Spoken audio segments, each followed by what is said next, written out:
말씀 보겠습니다. 누가복음 24장 1절에서 6절까지의 말씀입니다. 안식 후 첫날 새벽에 이 여자들이 그 준비한 향품을 가지고 무덤에 가서 돌이 무덤에서 돌려 옮겨진 것을 보고 들어가니 주 예수의 시체가 보이지 아니하더라. 이로 인하여 근심할 때에 문득 찬란한 옷을 입은 두 사람이 곁에 섰는지라. 여자들이 두려워 얼굴을 땅에 대니 두 사람이 이르되 어찌하여 살아있는 자를 죽은 자 가운데서 찾느냐. 여기 계시지 않고 살아나셨느니라. 갈릴리에 계실 때에 너희에게 어떻게 말씀하셨는지를 기억하라. 아멘. 오늘 우리에게 주신 귀한 부활의 기쁨이 그저 성경책에 기록된 기쁨이 아니라 오늘 우리 속에 진심으로 하늘의 기쁨이 충만하여지며 또 우리 모든 성도들의 심령에 부활의 확신으로 거듭날 수 있는 귀한 예배가 될 수 있기를 주님의 이름으로 축원을 드립니다. 지난 한 주간 참 바쁘게 보내셨죠? 저도 여러 가지 일들로 바쁘게 보냈는데 지난 주간에 참 많은 문자를 받았습니다. 무슨 문자인가 하면 지인들 그리고 집안에 장례가 여러 번 나서 부고의 문자를 받았습니다. 물론 코로나19로 인해 직접 조문을 하지는 않았지만 상주에 그 부고에 포함되어 있는 문자에 그 계좌번호로 송금을 하고 또 여러 가지 위로의 문자를 보내는 시간을 가졌습니다. 그런데 통상적으로 이 장례 후에 보내는 문자에는 그런 문구가 들어있더라고요. 황망한 장례, 부모님을 여인 황망함을 전하는 그런 표현을 쓰고 있는 것을 보게 됩니다. 그래서 황망하다는 것이 과연 어떤 의미가 있을까 찾아보니까요. 마음이 급하고 당황하여 어리둥절하고 허둥지둥하는 면이 있다라는 것입니다. 이처럼 누군가의 죽음이라는 것은요. 준비되지 않았기에 마음이 급하고 당황할 수밖에 없는 사건임을 우리에게 보여주고 있습니다. 이것이 이전이건 또 지금이건 동일하게 우리의 마음에 다가오는 것이 황망함의 사건인 것을 우리는 기억하게 됩니다. 2000년 전 예루살렘에서 일어났던 가장 힘들고 황망했던 사건이 무엇일까를 한번 생각해 봅니다. 그것은 메시아로 알고 믿던 예수 그리스도의 십자가의 죽음이 아닌가 하는 생각을 합니다. 이미 예수님께서는 여러 차례 내가 십자가에 달려야 한다. 죽어야 한다. 그리고 죽음 후에는 내가 부활하겠다라고 말씀하셨지만 그 말씀을 기억하지 못하고 그 말씀을 이해하지 못했던 사람들 편에서는 황망하다라는 생각밖에 가질 것이 없었으리라 생각합니다. 왜 그럴까요? 제자들이 바라던 메시아의 모습은 그들이 생각하는 것과 달랐습니다. 로마의 압제에서 구원하실 왕으로 오실 예수님으로 알고 그들은 종려가지 나무를 꺾어서 호산나 호산나를 외쳤습니다. 그러나 예수님은 흰 말을 탄 개선 장군의 모습이 아니라 어린 나귀 새끼를 타고 조용히 입성하는 작고 나약한 메시아의 모습이었습니다. 그리고 로마 정권을 향해 힘있는 권세를 통하여 그들을 징벌하실 줄 알았지만 예수님은 그 앞에서 어린 양처럼 조근조근 하나님 나라에 대해 말씀을 선포할 뿐이었습니다. 예수님의 제자들이 예수님을 향하여 주님의 나라가 임할 때에 나는 오른편에 나는 왼편에 세워주기를 원했지만 예수님은 제자들의 발을 씻기시며 하나님 나라에 대한 말씀을 행동으로 보이시며 끝끝내 도살장으로 끌려가는 어린 양과 같이 십자가에서 숨을 거두게 됩니다. 실망이 이만저만이 아니었습니다. 그러나 오늘 말씀의 배경과 같이 안식 후 첫날 이른 아침에 막달라 마리아와 야고보의 어머니 마리아 그리고 살로메가 예수님의 무덤을 찾아갔습니다. 그들은 예수님의 시신에 향유를 바르는 예식을 행할 계획이었습니다. 그들은 예수님의 무덤에 가까이 다다랐을 때에 한 가지 걱정이 있었습니다. 우리 세 여인이 어떻게 큰 돌을 굴려서 예수님이 안치되어 있는 그 무덤 안으로 들어갈 것인가 라는 걱정이었습니다. 그러나 막상 무덤 앞에 다가갔을 때에 이런 걱정을 하지 않아도 되었습니다. 이미 돌이 치워져 있었기 때문입니다. 마태복음은 좀 더 구체적으로 이 상황을 설명하고 있습니다. 병사들이 무덤 입구를 봉쇄하고 그 앞을 지키고 섰을 때에 갑자기 지진이 나더니 하늘에서 천사가 내려와 무덤의 돌을 굴려내고 그 위에 앉았다라고 말씀합니다. 그러나 오늘 우리가 읽은 누가복음에서는 혼란에 빠진 여인들의 모습을 보여주고 있습니다.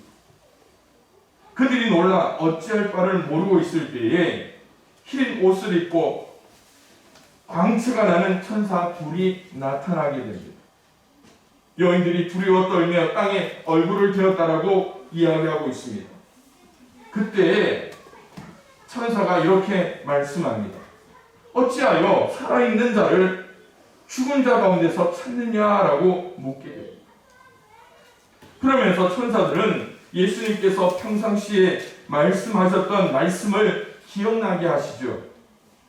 즉 죄인을 구하고 죽은 뒤 3일 만에 다시 살아날 것을 그 여인들이 기억나게끔 합니다. 그때 누가복음 24장 8절에 그들이 뭐라고요? 예수님의 말씀을 기억하고 라고 말씀하고 있습니다. 예수님께서 하셨던 말씀을 이미 들었던 여인들이었지만 이제야 그 말씀의 의미를 깨닫게 된 것입니다. 여인들이 기억한 말이 무엇일까요? 마가복음 14장에 보면요, 한 여인이 시몬이라는 대단히 나병 환자의 집에서 예수님이 그 자리에 앉아서 식사하고 있을 때에 예수님의 발 앞에 엎드려 향유 옥합을 깨뜨린 사건입니다. 그때 제자들이, 주변에 있던 사람들이 그 비싼 향유를 허비하였다라며 그 여인을 책망할 때에 예수님께서는 이렇게 말씀합니다.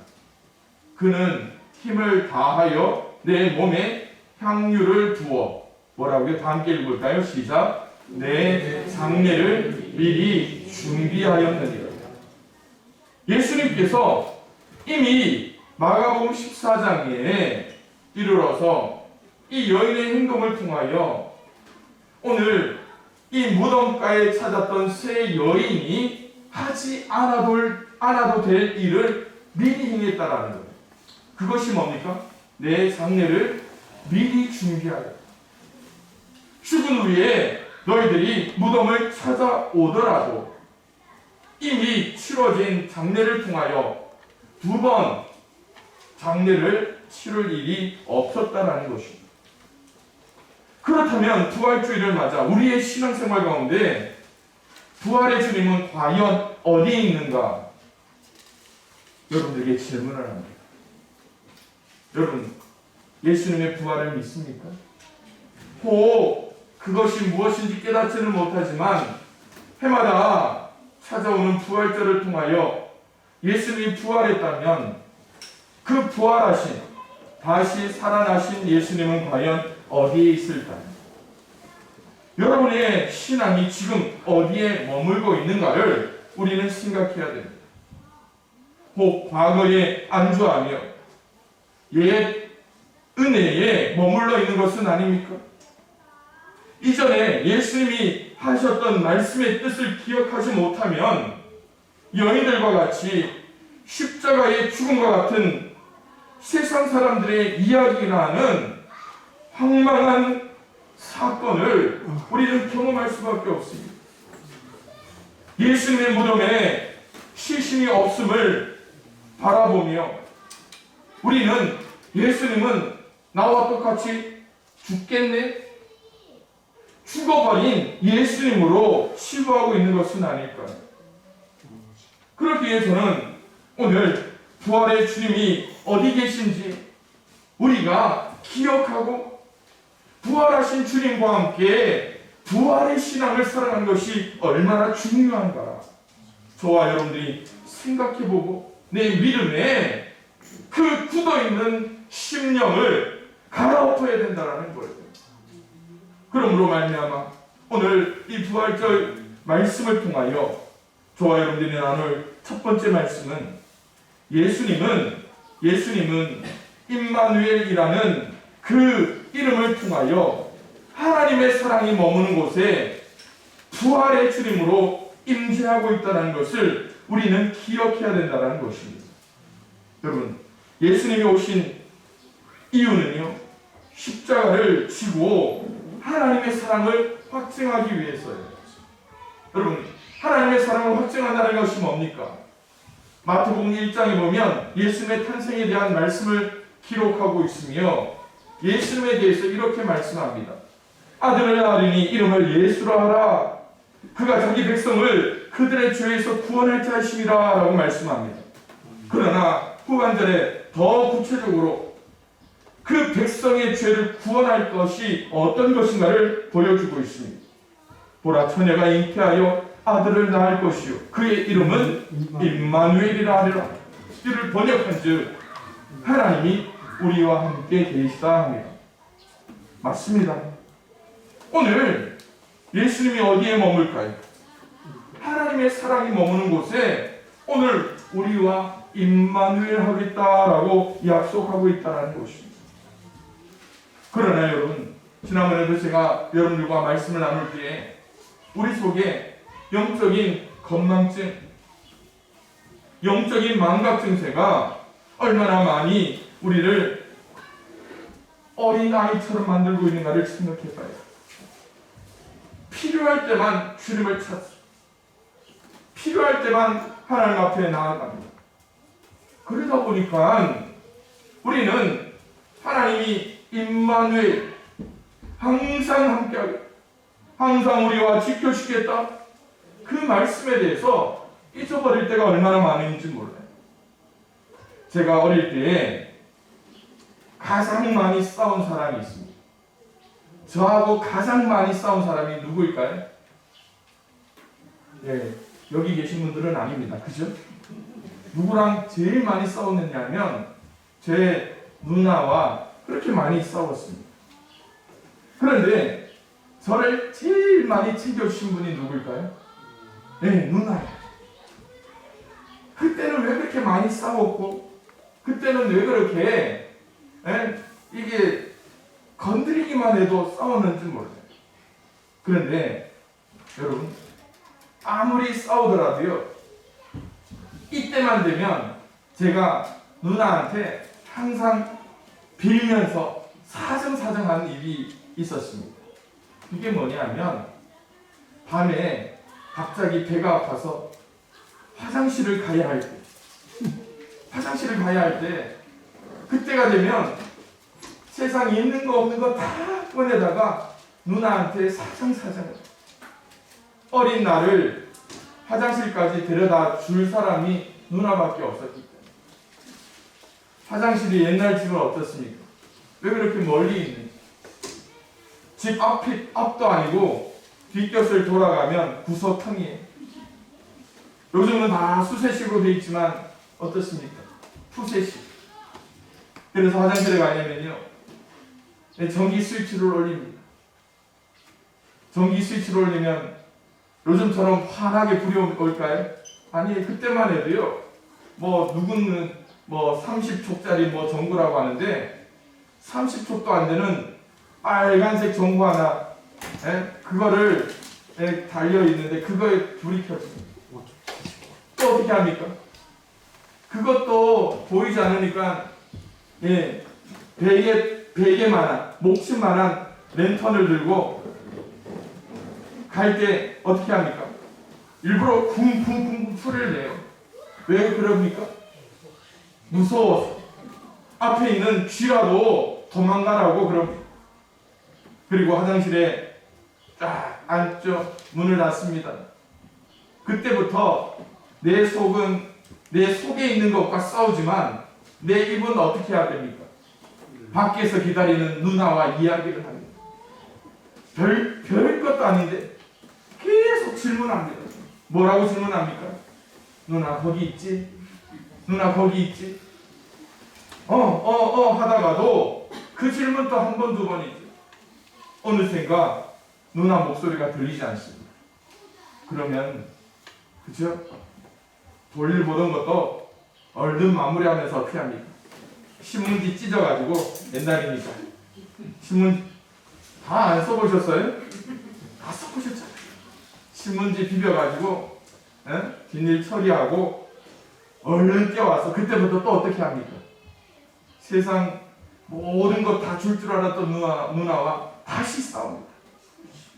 항상 있어야 되는데 왜 나를 버리고 가냐고. 여러분, 이전에는 몰랐지만 지금은 알 수 있을 것 같아요. 그 인간의 관계라는 것이 어떤 건지 이제는 알 수 있을 것 같아요. 우리 신앙 안에서도 마찬가지입니다. 하나님은 내 필요에 따라서 나와 함께 하시는 분이 아니었다는 거예요. 하나님은 그 사랑의 사명이 있는 곳에 항상 우리와 함께 하셨다는 것이에요. 그것이 어떻게 증거로 나타나고 있는지 여러분들 너무나 잘 아시잖아요. 요한복음 3장 16절에 하나님이 세상을 이처럼 사랑하사. 그런데 17절 말씀을 우리는 더 깊이 새겨야 됩니다. 하나님이 그 아들을 세상에 보내신 것은 세상을 심판하려 하심이 아니요 그로 말미암아 세상이 구원을 받게 하십니다. 그렇기 때문에 오늘 예수님께서 부활하신 이유가 바로 그 이유예요. 하나님의 사랑이 머무는 그곳에 하나님의 사랑을 통하여 예수 그리스도의 구원의 역사가 나타나게 하려 하심이라는 것이죠. 그러기에 사랑하는 성도 여러분, 우리가 기억해야 될 것이 있습니다. 그것이 뭔지 아십니까? 메시아로 오신 우리 예수 그리스도는 십자가를 지기 전에도 우리와 임마누엘 하셨습니다. 아니, 창세 이전에 함께 하시며 우리를 사랑하셨고 그 사랑을 확증해 주셨다는 것이죠. 그 은혜를 통하여 우리 모든 성도들의 심령에 부활의 신앙이 충만하여질 수 있는 귀한 은혜가 있기를 주님의 이름으로 축원을 드립니다. 두 번째로요, 예수님은 어디 계신가? 예수님은 우리보다 먼저 행하시며 우리와 날마다 함께 하시는 분이라는 것을 우리는 기억해야 된다는 것입니다. 무덤을 찾았던 여인들을 한번 생각해 보십시오. 무덤을 찾았던 여인들은 십자가에 달려 죽어가는 예수님을 바라봤던 여인들이었습니다. 그 자리에서 하염없이 눈물만 흘렸던 여인들이었습니다. 그렇기 때문에 무덤에 누워있는 예수님은 그 여인들이 상상하는 그 이상의 상처를 가지고 누워있었다는 것을 우리는 기억할 수 있을 거예요. 머리를 찌르고 있던 면류관을 기억합니다. 채찍에 맞아 찢어지고 갈라진 몸 구성이를 생각해야 됩니다. 심지어 뼈까지 드러난 상태에 그 몸이 어디가 상한 것이 있겠습니까? 양손과 양발을 찌르던 못을 빼낸 그곳에는 구멍이 나 있었을 겁니다. 그리고 마지막 로마 군병이 예수님의 옆구리를 찔렀을 때에 물과 피를 십자가 아래로 흩날리는 상황 속에서 그 여인들이 생각했던 예수님의 그 십자가상의 몸은 아주 끔찍하리라 만큼 상상하기도 어려운 상황이었습니다. 아리마대 요셉과 또 니고데모가 준비한 향품을 바르고 세마포를 쌓아 놓았기에 이 여인들이 예수님의 그 시신에서 세마포를 벗길 일도 아마 끔찍하리라 할 만큼 잔인하였으리라 생각합니다. 그런데 이 여인들이 그 자리에 갔을 때 무덤의 문은 열려 있었습니다. 그리고 예수님은 그 자리에 있지 않았습니다. 성경은 어떻게 기록하고 있습니까? 누가복음 24장 6절에 여기 계시지 않고 살아나셨느니라 라고 말씀합니다. 그뿐만이 아닙니다. 마태복음 28장 7절에 또 빨리 가서 그의 제자들에게 이르되 그가 죽은 자 가운데에서 살아나셨고 너희보다 먼저 갈릴리에 가시나니 거기서 너희가 배우리라. 할렐루야. 예수님이 어디 계시다고요? 여기 계시지 않고 제자들보다 먼저 행하시며 그들의 삶을, 사명을 인도하고 계셨다라는 것입니다. 사랑하는 성도 여러분, 오늘 우리 인생의 죽음은 슬프고 애통할 수밖에 없지만 오늘 우리가 믿는 예수 그리스도의 죽음 앞에서 우리는 슬퍼하거나 힘들어할 이유가 없다라는 것입니다. 무엇 때문입니까? 오늘 예수님은 이미 부활하셔서 우리의 삶에 앞서 행하시며 우리가 있어야 할 그 자리에 먼저 거하고 계신 분이시기 때문입니다. 오늘 예수님이 계신 곳이 왜 그곳일까요? 바로 로마서 5장 8절에 바울 사도가 고백했던 것처럼 우리가 아직 죄인이었을 때 그리스도께서 우리를 위하여 죽으심으로 하나님께서 우리에 대한 자기의 사랑을 확증하신 사건이기 때문에 그렇습니다. 그렇다면 오늘 우리의 삶에 먼저 행하시는 예수님, 그분을 우리는 어떻게 맞이해야 될까요? 오늘 우리의 삶에서 어떻게 예수님을 영접할 수가 있어야 될까요? 그것은 너무나 간단합니다. 예수님께서 하셨던 말씀을 제가 여러분들에게 읽어줍니다. 내가 줄일 때에 너희가 먹을 것을 주었고 목마를 때에 마시게 하였고 나그네 되었을 때에 영접하였고 헐벗을 때에 옷을 입혔고 병들었을 때에 돌보았고 옥에 갇혔을 때에 와서 보았느니라. 이에 의인들이 대답하여 이르되 주여 우리가 어느 때에 주께서 줄이신 것을 보고 음식을 대접하였으며 목마르신 것을 보고 마시게 하였나이까. 어느 때에 나그네 된 것을 보고 영접하였으며 헐벗은 것을 보고 옷 입혔나이까. 어느 때에 병드신 것이나 옥에 갇히신 것을 보고 가서 배웠나이까 하리니 임금이 대답하여 이르되 내가 진실로 너희에게 이르노니 너희가 여기 내 형제 중에 지극히 작은 자 하나에게 한 것이 곧 내게 한 것이다. 사랑하는 성도 여러분, 오늘 먼저 행하시며 우리의 사명을 이끄시는 주님이 어디에 계십니까? 그것은요, 바로 내 옆에 계시다. 내 삶의 현장에 함께 하시며 지극히 작은 자의 모습으로 우리와 함께하고 계시다고 합니다.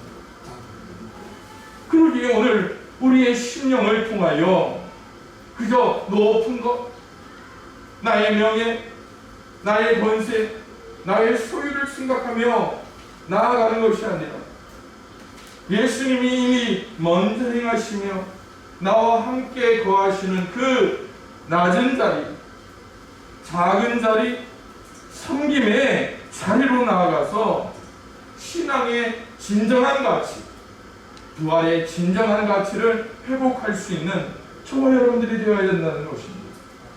그러므로 오늘 우리의 심령 가운데 부활의 주님과 더불어 날마다 동행하며 승리할 수 있는 저와 여러분들이 될 수 있기를 주님의 이름으로 축원을 드립니다. 아멘. 마지막으로 부활의 주님이 계신 곳이 어디일까요? 그것은 바로 재림의 주님으로 오시기 위하여 하나님 보좌 우편에 계신 하는 것을 우리는 기억해야 됩니다. 또 하나 기억해야 될 것이 있습니다. 하나님 보좌 우편에 계신 이 주님은 재림의 나팔 소리가 불 때 우리를 심판하시기 위하여 다시 오실 분임을 우리는 기억해야 된다는 것입니다. 그렇습니다. 부활의 주님은 40일간 제자들과 다시 한 번 더 동행하셨습니다. 그리고 사도행전 1장의 말씀처럼 하늘로 오르셨습니다. 그런데 그때 우리가 기억해야 될 말씀이 있죠. 사도행전 1장 10절에서 11절에 올라가실 때에 제자들이 자세히 하늘을 쳐다보고 있는데 흰옷 입은 두 사람이 그들 곁에 서서 이르되 갈릴리 사람들아 어찌하여 서서 하늘을 쳐다보느냐. 너희 가운데 하늘로 올려지신 이 예수는 뭐라고 말합니까? 이 예수는 하늘로 가심을 본 그대로 오시리라 하셨느니라. 사랑하는 성도 여러분, 예수님은 부활의 주님이시죠. 그러나 더 중요한 것이 뭔지 아십니까? 재림의 주님으로 오시기 위하여 이미 거기 가 계시다라는 것입니다. 그러기에 오늘 우리가 기억해야 될 것이 있습니다. 바로 마태복음에 나오는 달란트 비유처럼 우리는 우리의 삶에서 부활의 주님과 동행하고 있느냐라는, 우리의 삶에서 필요한 것이 뭡니까? 하나님은 누구에게나 똑같이 달란트를 주셨습니다. 그러나 그 달란트를 어떻게 가지고 있느냐, 그것을 따라 하나님은 이렇게 이야기합니다. 착하고 충성된 종. 또 한 부류를 향하여 이렇게 말합니다. 악하고 게으른 종. 너무나 다른 평판의 두 부류이지만 결과적으로 하나님은 우리 모두를 그렇게 대하시기 위하여 심판하시겠다라고 말씀합니다. 그러기에 오늘 우리에게 필요한 것이 뭡니까? 어느 누구도 하나님께 악하고 게으르다라는 그런 핀잔을 듣기를 원치는 않으실 겁니다. 그러나 재림의 주로 임하시기 위하여 그 보좌 우편에 앉아 계신 그 하나님의 뜻을, 예수 그리스도의 뜻을 우리가 온전히 이해한다면 우리의 삶을 다시 허리를 동이고 하나님이 기뻐하시는 그 자리로 나아가야 되지 않을까요? 그러기에 빌립보서 2장 12절에 이렇게 말씀합니다. 그러므로 나의 사랑하는 자들아, 너희가 나 있을 때뿐 아니라 더욱 지금 나 없을 때에도 항상 복종하여 두렵고 떨림으로 너희 구원을 이루라 라고 말씀하고 있는 것입니다. 사랑하는 성도 여러분, 저와 우리 모든 성도들의 삶에서 부활이라는 이 사건은 명백한 역사적인 사건입니다. 예수 그리스도의 그것이 허구나 신화가 아니고 누군가가 써낸 소설도 아니고 누군가가 지어낸 이야기도 아닙니다. 하나님께서 우리를 사랑하심으로 말미암아 2000년 전 예루살렘 땅에서 보여주신 분명한 사건이며 팩트라는 것입니다. 그러기에 오늘 우리가 이 부활을 통하여 이미 우리와 함께 하시는 그 자리에서 부활의 주님과 동행할 수 있는 저와 여러분들이 되기를 원합니다. 여러분이 거하시는 그곳에 하나님의 사랑이 머물므로 임마누엘 하시는 예수 그리스도의 권세가 여러분들 가운데 나타날 수 있기를 소망합니다. 장차 재림의 주님으로 오실 심판의 주 예수 그리스도를 대비하며 우리가 깨어 있어서 착하고 충성된 종으로 오늘 우리의 삶에 함께 하시는 그 하나님을 온전히 영접하며 나아갈 수 있는 저와 여러분들이 되어야 될 것이라고 확신하는 것입니다. 그러기에 오늘 우리의 삶에 함께 하시는 그 하나님을 온전히 영접하며 하나님 앞에 기쁨으로 부활의 그 증인이 될 수 있는 저와 여러분들이 될 수 있기를 주님의 이름으로 축원을 드립니다.